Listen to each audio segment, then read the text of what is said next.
Hey guys, Miss Hendry here. I am not here today, obviously, so I made this video for you guys. So we're gonna continue with our story, Call Me Proteus. All right, and so Proteus, remember yesterday we talked about that Proteus was a starship that actually had a mind and he could do things, and these men were touring his ship and they were talking about scrapping him because he was too old.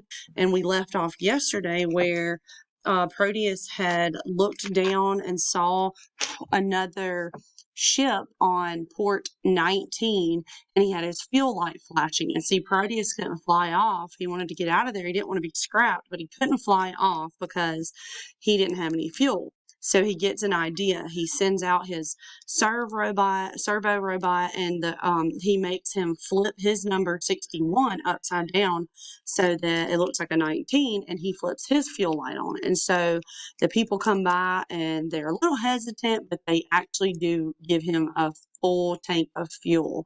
And so Proteus's robot comes back on board and and turns off. But how does this make Proteus feel whenever he comes back on and he turns off? So it makes him feel a little bit lonely because he doesn't realize it, even though the Servpro robot was getting on his nerves because it was doing what he needed him to do so slowly, and this was a moment of intensity.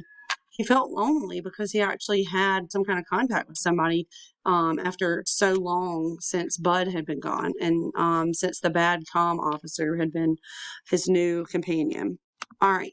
And so, how does Proteus describe his feelings after taking off? So, the robot comes on, he turns off, and then Proteus takes off. The ship takes off. How does it describe how he feels? It says that he kind of feels sad and empty because he was leaving Earth, which had always been his home, and he knew he would never be coming back. And so, where was Proteus heading? He was heading to the star men called Aldaf. Well, hold on.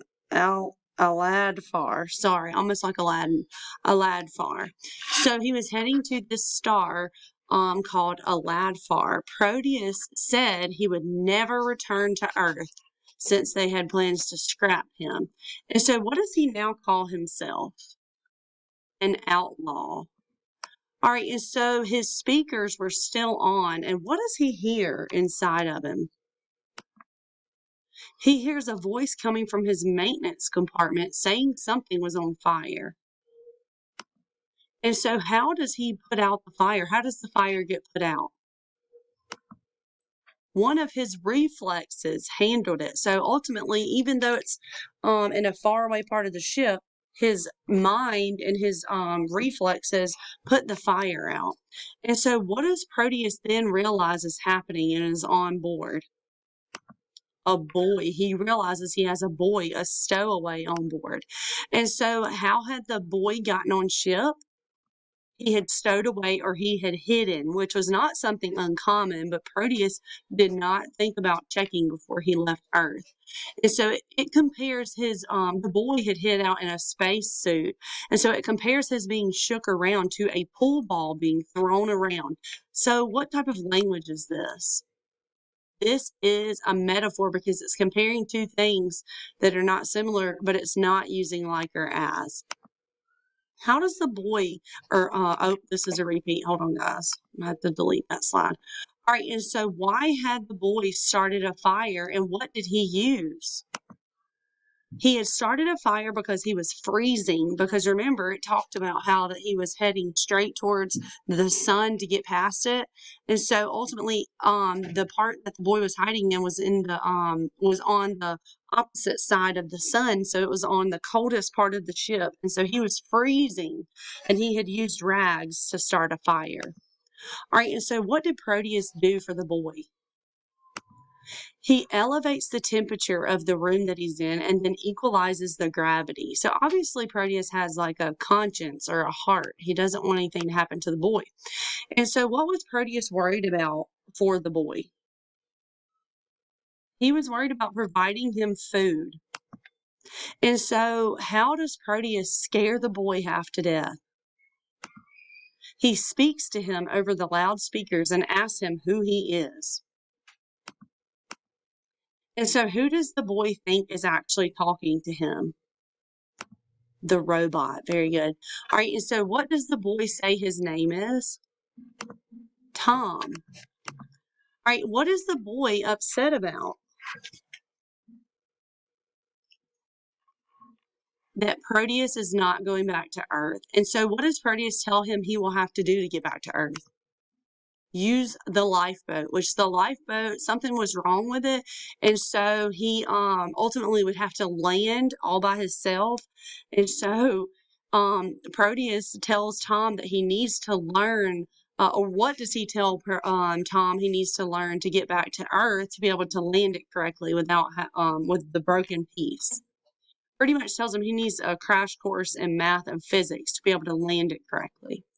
Right, and so what does Proteus say about humans? Because ultimately the boy whines and says, I left Earth, or I wanted to hide from, I was hiding on your ship to hide from having to learn. And so what does Proteus say about humans? That they are so illogical, inefficient, and unstable. But Tom ultimately reminds him that humans are the ones that made him. So Proteus kind of quiets down. All right, so Proteus tells him that there's a lot to do. And so why couldn't Proteus use his old vegetable tank? Because it had not been reseeded, meaning that they had not put new seeds in there. And so Tom compares Proteus and the robot to what? Tom says, you and your robot are like a ventriloquist and a dummy, but it doesn't use like or as. It uses, it just says, oh, I see you and the robot are you're the ventriloquist and the robot's the dummy. And so this figurative language is a metaphor. Right? And so what did the robot find while he was searching every nook and cranny of the ship? He found candy, cookies, Cokes, gum, vitamins, and protein drinks. And so what was the big treasure that he found? 2 packets of seeds. He had all the stuff to grow the seeds. And so what does Proteus give him for lunch? Chocolate bar and cream soda. And of course, the boy is excited, but eventually that grows old. He's tired of eating chocolate bars and cream soda. And so it takes a while for the seeds to produce fruit, but eventually they do. And so Tom is ready for the change. He's ready to eat something other than a chocolate bar. All right, so what does Proteus keep him busy with? Schoolwork. Why was Tom sad one day?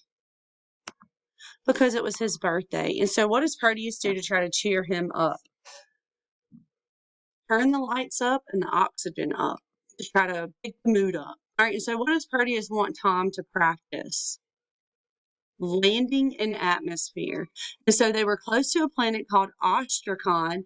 Why was it dangerous for them to go there? It had been placed off limits by the United Galaxy. And so why was Proteus starting to feel sad? Because Tom was getting close to being ready to go back to Earth soon. He was starting to really grasp math and physics and landing. And so Proteus knew soon their time would be up to spend together. All right, guys, I miss you. Behave.